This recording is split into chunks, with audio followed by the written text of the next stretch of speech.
Hey, good morning and welcome to Whiskey Gas Garage. Chad Scott, your host. Wanted to give you a quick look at, I teased our trailer we built. So, we're the small car people.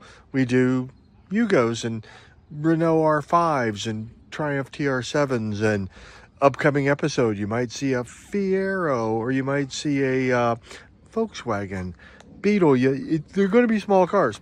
So, we looked at what we spent on dragging these cars out of Illinois and Minnesota and trailer rentals with the U-Haul, and decided that we would just build one.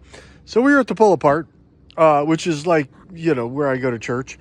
Spend a lot of time at the old Pull Apart, and found this axle in the back of the truck.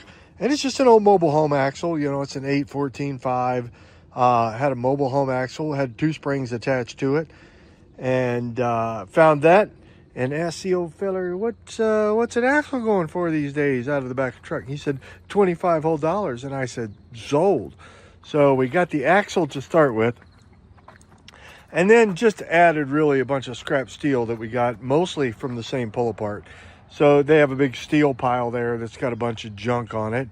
And in the same truck bed where we found the axle, we also found a couple of ramps that work pretty darn well right there. And, they're just like, they're more utility ramps to haul, I don't know, like skid steers, that kind of stuff. But we added a stanchion between every one of the existing ones. So, car roll right up there, no problem. Now, the welds are ugly. Let's start there. I'm not a welder. It's not what I do. I can weld. I'm not really good at it. But one of the things I've learned about weld, if you weld and you have a really good grinder and then you throw some paint on top of it, in this case I used roll-on bed liner, your welding really doesn't matter. So what we did, standard tongue here, got it at the old Hobo Freight, welded some 3/8 on there, then tube steel around the sides here, some nice little 2-inch tube steel, and I plated the front. Now I could have left the front open, but I put some extra gussets in there, and then some larger steel here around the frames, and then going underneath it's the same steel. It's pretty it's strong enough. These axles, they say they'll hold 3,000 pounds. I'll buy that.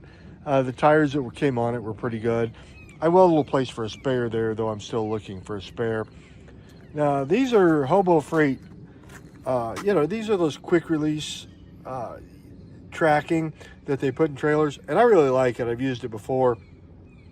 I just self-tapered that down there, and then got some of the quick release spindles that go in there. And then these I got off of Amazon for like 31 bucks.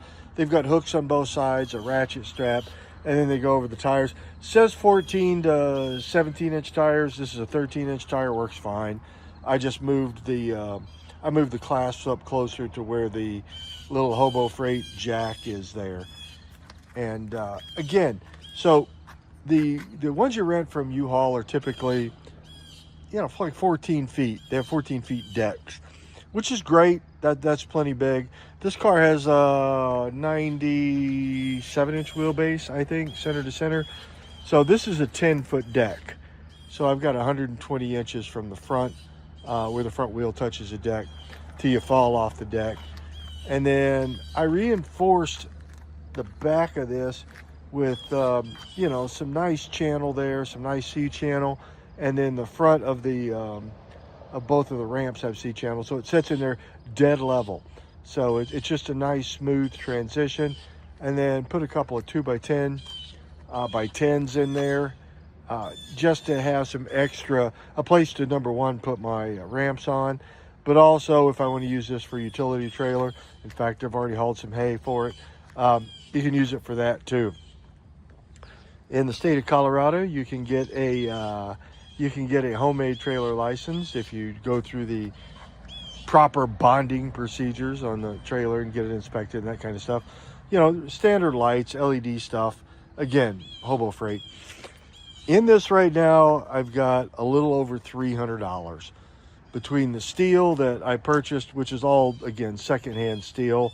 Those chain links were already in it when I got it, and I just left them there rather than trying to grind them off. Again, it is not sexy. These welds are not fantastic. I did pay a little more to get a piece of plate steel here.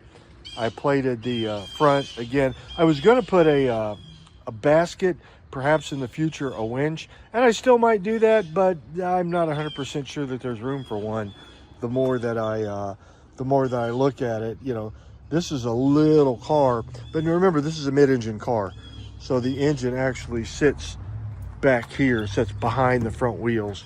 The transmission actually sits right up front against the radiator. So these are mid-engine cars, and so there's a little bit of overlap there. But you know, if this was a different car with a different hood, especially a front engine, this would be a more challenging way to put this car up here and set it. And there just wouldn't be enough room up here in the front.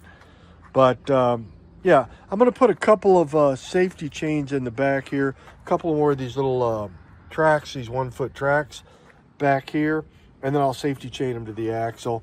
And this will also haul our Yugo that we're building for Power Tour next year, and the Triumph TR7 chassis. This will haul that just fine. Now, I put this together because we're going on the Poverty Tour with Pole Barn Garage on October 11th through the 17th, 18th. We're going to be running this bad machine here in Duct Tape Drags. Yes, we're shooting for a quarter mile in under 30 seconds, although she's a lot more nimble than I let on. So this is our trailer. This is what we're going to be rocking behind our bus. So look for us at Duct Tape Drags in Joplin, Missouri on the 11th. My guess is we'll be the only prison bus there, especially the only prison bus hauling a French race car, drag car. I'm not sure what we're going to call it, but I'm sure it runs. This car, I've got it running just tip top. I've taken it out to the track a couple of times just to get some love on it, do a little bit of tuning on the carburetor, and it's going to be fine. Yes, this is the one that is still licensed in Mexico because it's just hard to get these cars legal in the United States. They never sold this car in the United States. So it's, yeah, it's not without its challenges, but, you know, when you have a house in Mexico, who cares? So we're just going to go with that. We're going to continue to work on this. Again, we're all strapped in, and wanted to give you guys a quick rundown. And then we're going to test her out on the old bus today.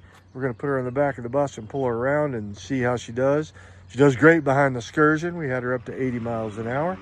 And we look forward to seeing everybody at Duct Tape Drags. Well, if your ride's broke down and looking sad, got a clunker car, it's just plain bad. Don't you fret, don't you worry, don't you sass. Just bring it on down to Chad's Whiskey Gas. He's Chad, he's wild, he's got the speed.